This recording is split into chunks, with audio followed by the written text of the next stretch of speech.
हाँ तो वेलकम बच्चों, सबका स्वागत है। और आपको मैंने वेक्टर एनालिसिस में सम इम्पॉर्टेंट डिफिनीशंस ये पढ़ा रहा था मैं आपको। Some important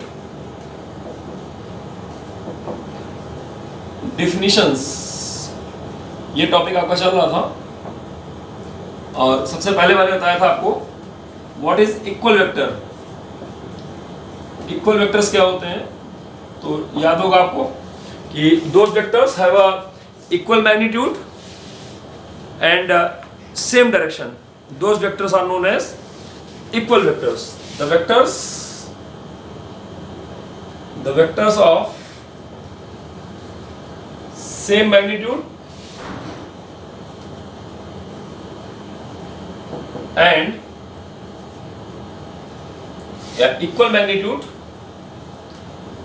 equal magnitude and same direction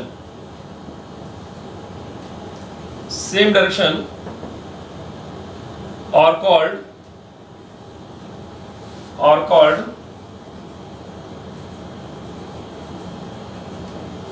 equal vectors. इनको हम इक्वल वेक्टर बोलते हैं। कहाँ बने हैं, लोकेशन से कोई फर्क नहीं पड़ता है। ध्यान देने की बात यह है कि इनके मैग्नीट्यूड और डायरेक्शन सेम होने चाहिए। There is a first vector A and there is another vector B of same magnitude and same direction. So these vectors are called equal vector. A is equal to B. ऐसे ही मैंने एक और बताया था आपको negative vector. नाम से clear है आपके लिए what is negative vector? Negative vectors are those have a same magnitude and opposite in direction. The vectors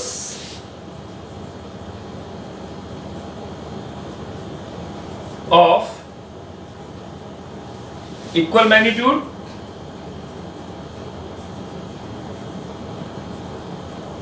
and opposite direction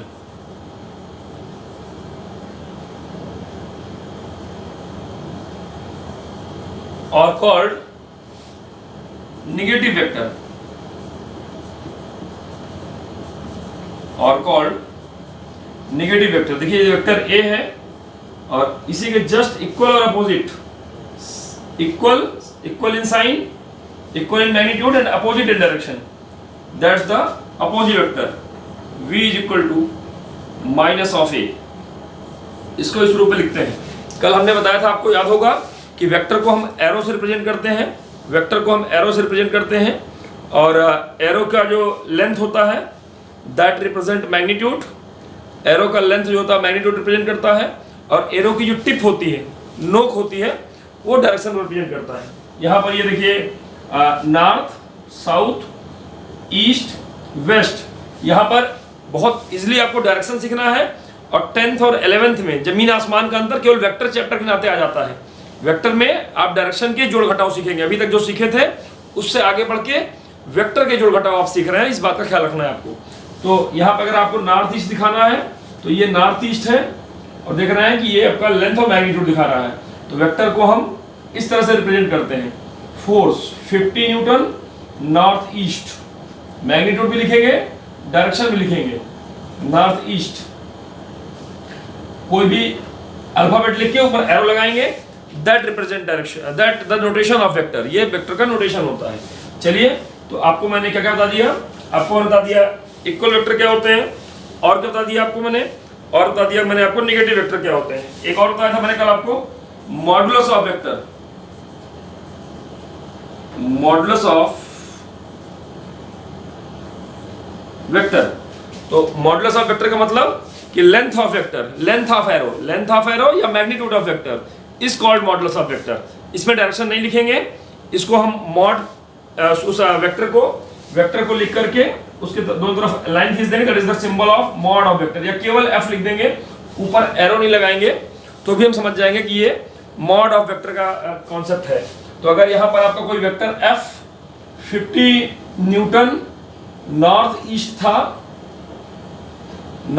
था, तो यहाँ पर इसको हम केवल 50 न्यूटन लिखेंगे, that is the mod magnitude. आपको समझ में आ रहा होगा। अगर किसी को कोई बात नहीं समझ में आ रही होगी, कम समझ में आ रही होगी, तो you are all allowed mic on करके अपनी बात आप कह सकते हैं, कोई भी बात आपको कहना हो तो। चलिए, what is the magnitude of vector. किसी का आपका माइक ऑन है, माइक ऑफ रखें, अगर कुछ पूछना हो तभी माइक ऑन करें, या आप हाथ रेज कर देंगे तो हम आपको बोल देंगे तो हम आप बात कर सकेंगे। चलिए, modulus of vector, the length of arrow, the length of arrow और magnitude of vector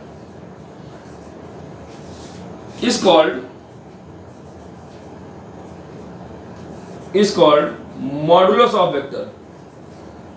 Modulus of vector, इसी को हम मॉडुलस ऑफ वेक्टर बोलते हैं। जैसे यहाँ पर F दिया हुआ कितना, तो मैंने एग्जांपल लिया 50 न्यूटन नॉर्थ ईस्ट मतलब बीचों बीच है, इसलिए मॉडुलस ऑफ F इज, केवल F लिखेंगे या F के आगे मॉड लिख देंगे, दैट इज 50 न्यूटन। मॉडुलस में दो चीजें होती हैं, न्यूमेरिकल वैल्यू और यूनिट। उम्मीद है ये बात समझ में आ गई होगी। इसके बाद एक इंपॉर्टेंट चीज, आपका मोस्ट इंपॉर्टेंट क्या बताने चल रहा हूं मैं, number 4, unit vector. What is unit vector? किसी वेक्टर को यूनिट वेक्टर कब बोलते हैं? तो नाम से जाहिर है कि अगर वेक्टर का जो मैग्नीट्यूड होता है that's 1, then the vector is said to be unit vector. तो what is the unit vector? A vector of unit magnitude and direction, vector direction होगा ही होगा, direction of same as given vector. Direction कितना होगा? उस given vector के along होगा। Magnitude कितना होगा? 1 होगा। That vector is known as, is called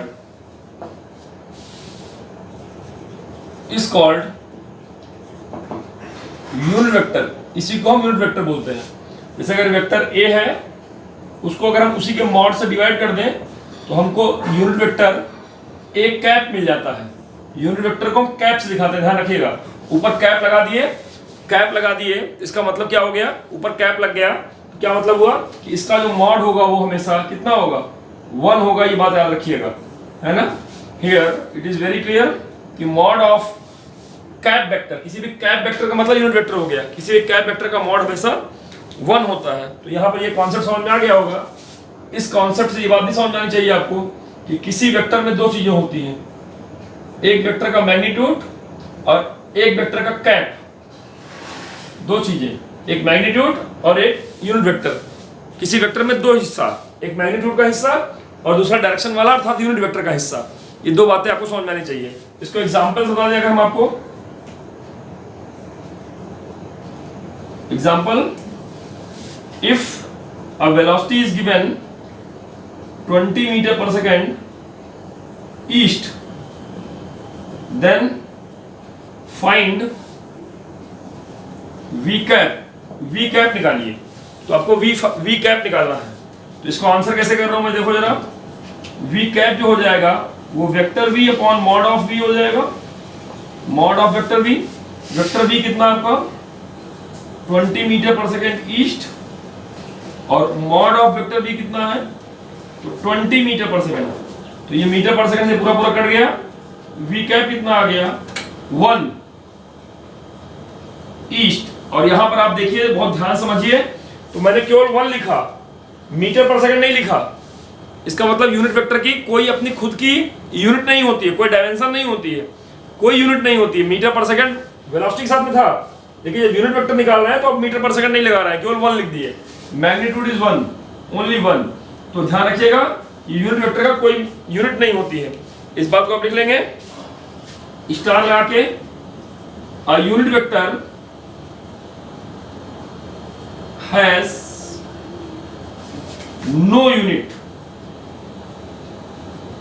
a unit vector has no unit and dimension. इनकी अपनी कोई यूनिट और डायमेंशंस नहीं होती, have no unit and dimensions.